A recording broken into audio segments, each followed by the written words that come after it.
Ceci est le temple parfait, l'histoire de Jésus, l'histoire de la foi. J'ai passé 43 ans de ma vie à faire sortir de terre cet hymne à la lumière et à la nature, ce flambeau dont les 18 tours vous porteront au plus près du ciel.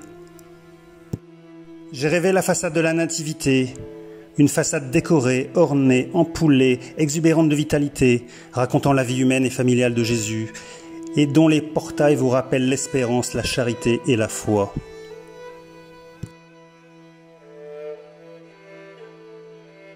J'ai voulu cet arbre de vie surmonté d'une croix, symbole de Dieu le Père. Il fallait que je construise cette façade, comme un témoignage de ma vision créatrice, comme une démonstration des calculs et des techniques nouvelles, qu'il fallait appliquer à ce temple, trop vaste pour une simple vie humaine, et que je savais ne pas pouvoir terminer.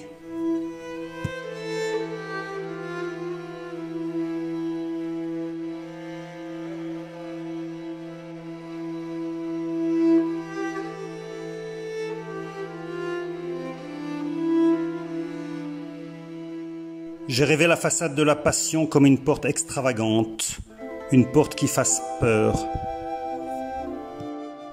Je voulais qu'on y entre en tremblant, et pour y parvenir, je n'évitais pas les clairs-obscurs, les motifs entrants et sortants, et tout ce qui provoque le plus sombre effet.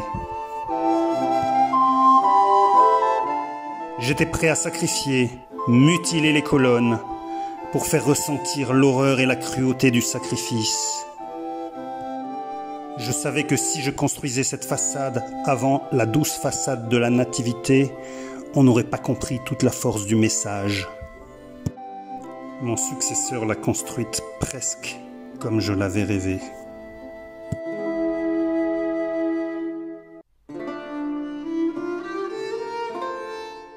J'ai rêvé la façade de la gloire céleste de Jésus. Elle sera la plus grande et la plus formidable des trois. La gloire de Dieu triomphe de la mort et dépasse la vie humaine. C'est un chemin montant jusqu'à Dieu. La mort, le jugement final, la gloire mais aussi l'enfer. Je savais que ce moment ne viendrait que longtemps après ma mort, alors je n'ai pas complété la maquette de cette façade. J'ai décidé de la laisser incomplète, pour qu'une autre génération continue l'ouvrage, comme au temps des cathédrales, quand des générations successives apportaient leur savoir et leur style différents.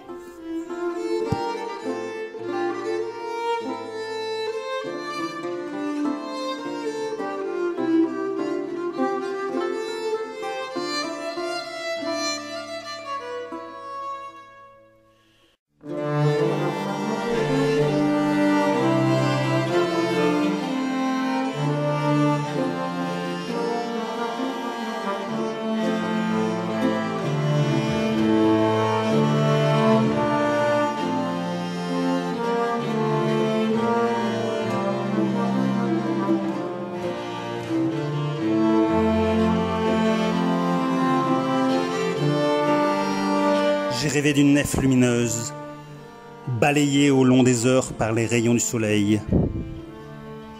J'ai rêvé d'une forêt de colonnes élancées comme des troncs, aux branches ramifiées montant jusqu'au ciel clouté d'étoiles. J'ai vu des taches de couleur dansant dans cette forêt minérale. J'ai voulu fondre le végétal dans la pierre.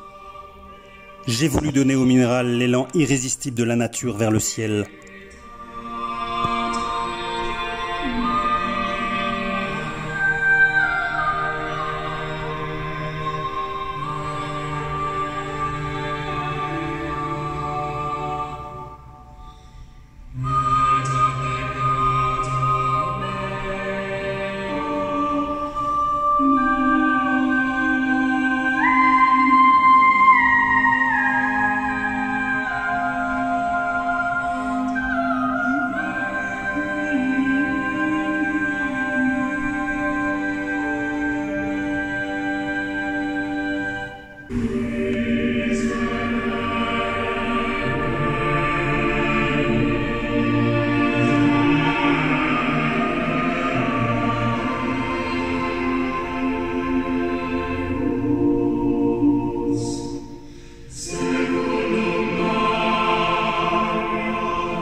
Moi.